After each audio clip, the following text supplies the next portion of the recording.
The judge said that the decision was made and gavelled. That day, I adopted my boyfriend, Joe. We both had to stop ourselves from laughing. He really didn't have a mom. She died 2 years ago in some sort of bathroom accident. We went out on the street and Joe happily announced that I was now his mom, and we burst out laughing. Since childhood, I adopted risk and dangerous challenges. It was boring to live without it. I tried to find an extreme sports fan like me, but Joe was so crazy that sometimes it was scary. But I definitely wasn't bored with him. Therefore, our relationship quickly turned into a plain chicken. You know, we did everything. I once even walked without a safety net on the wire between the skyscrapers. And he, for example, could eat a live frog. Now, Joe asked me to adopt him as a dare. If I got through a month and was a good mom, I could give Joe the next task. But if one of us refused the challenge, they would have to walk naked all over the city, and I really didn't want that. After the adoption challenge, we went to a coffee shop to celebrate, and Joe offered to live together since I was his new mom now. I agreed. At first, we hung out all the time and I loved it. I had been wanting to move out of my parents' house for a long time, but every day Joe was acting more and more strangely. When I did yoga, he would sit next to me and watch. I was cooking in the kitchen. He was sitting silently at the table. Even when I lingered in the bathroom, he would knock softly on the door and say, "I think it's time for mommy to go out. Joe misses you." Oh no, Joe. You won't be able to get me off balance. I won't fail the challenge. One morning, I was getting ready for work and had just opened the door from my room when I saw Joe sitting in front of it. He was looking at me. I smiled and was about to leave when Joe grabbed my leg and told that mom should stay at home with her son. I didn't know. Joe was such a good actor. I played along, hugged him gently, and said, "Joe, mommy needs to earn you some candy bars." Then he turned away and said viciously that I was acting just like his dead mother. I didn't think it was funny anymore. I ran quickly down the stairs, and I thought I heard Joe crying somewhere behind me. Flying into the office, I ran into my friend Eve. She suggested we go to the bar tonight. Yes, a little relaxation would definitely help. Joe was beginning to bother me. At the bar, even I talked to the bikers. The guys offered to give us a ride. Oh yes, that's what I need. We left the bar. I got on one of the bikes with a big guy, and the race started. We raced through the city, and I felt happy. Not for long though. When I pulled out my cell phone, I saw 35 missed calls from Joe. Damn, what if something happened? I immediately asked the biker to take me home. As I entered the hall, I saw Joe sitting in the dark on the stairs. He slowly stood up and began to approach me. I was scared, and he stared into my eyes and clenched his fist. He hissed that mommy shouldn't be home so late. I answered him with disbelief. "You're out of your mind because of this challenge." But Joe suddenly grabbed my hand and squeezed it so hard that I screamed. I thought he was going to break it. But Joe jerked back and almost burst into tears. He began to apologize for being selfish, and his mother was right to scold him for it. What? I didn't scold anyone. Joe vowed to be better and trudged back to his room, constantly repeating the words, "Mom, sorry." I locked myself in and decided to dial Eve. I felt uneasy and decided to tell her all about Joe's antiques. Eve said it sounded like Joe really had some kind of mental problem. This was no longer a simple challenge. She advised me to leave as soon as possible. Who knows what else he might be capable of? Her words made me uneasy.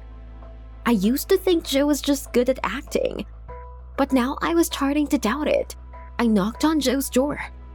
Silence. Summoning my resolve, I said that we would need to finish this game. I was terribly worried, and I was waiting for him to tell me that I would have to go naked all over the city. But Joe suddenly opened the door and started hugging me. "Joe, what are you doing?" "Mommy, don't go. Don't leave Joe alone." He continued. Then I put my hand on his shoulder and said softly, "Joe, this is just a game. You're worrying too much." But then Joe stopped talking and pulled away. A sinister smile slowly spread across his face. "Joe, stop it. This isn't funny anymore, okay?" I was about to leave when Joe grabbed my arm and whispered that I was a bad mom. "Let me go." I broke free and ran out of the room, heading for the stairs. I kept looking back at the distraught Joe. He followed me slowly. I was running downstairs, but suddenly I tripped and fell down. My vision went dark. I woke up in my bed. I was wearing a nightgown and Joe was carefully adjusting the blanket. I half froze. But he looked at me intently and put me back down. "I'll take care of Mommy," Joe said slowly. The words sent a shiver down my spine. With a trembling voice, I asked for water. When he left, I frantically searched for my phone. Fortunately, it rang on the nightstand. I saw the number on the screen. It was Eve. But before I could pick up the phone, I heard Joe's voice. Well. He came over, took the cell phone, and threw it at the wall. The impact made me wince. If Joe broke my phone so easily, what could he do to me? Then Joe whispered that Mommy should think about her behavior. Then he went out and the key turned in the lock. Joe locked me up. I immediately ran to the door and started pounding on it with my fists and pulling on the handle, but to no avail. Can I escape through the window? But then I noticed that Joe had taken the handles off the windows. I started to panic, and suddenly I heard the roar of an engine. Eve's car appeared under the windows. She got out of the car and rang the doorbell. This was my chance to escape. I knocked on the window and actively waved my hands. "Come on, Eve, look up." At that moment, Joe came out to Eve, smiling. Eve was worried about why I wasn't picking up the phone, but Joe said in a sweet voice that I wasn't feeling well and I was sleeping. I was banging on the window and I was hoping that Eve would look up after all, but she just shrugged her shoulders and went to the car. I felt doomed. "Help me!" I yelled in hysterics. Suddenly, the door to the room opened. Joe grabbed me by the hair and dragged me to the bed and handcuffed me, saying that his mother was behaving very badly. I screamed and struggled, but Joe just patted my head and told me that soon Mommy would calm down and he would live again as before and always be together. Joe came out and I was still twitching and screaming for help. I wanted to cry. I loved extreme sports, but this was too much. What should I do? Joe was a real nutcase. He didn't play, but then an idea came to me. What if I played along? When Joe came to check on me, I told him I'd figured it out. Mom promises to take care of Joe if he will be obedient and take the handcuffs off.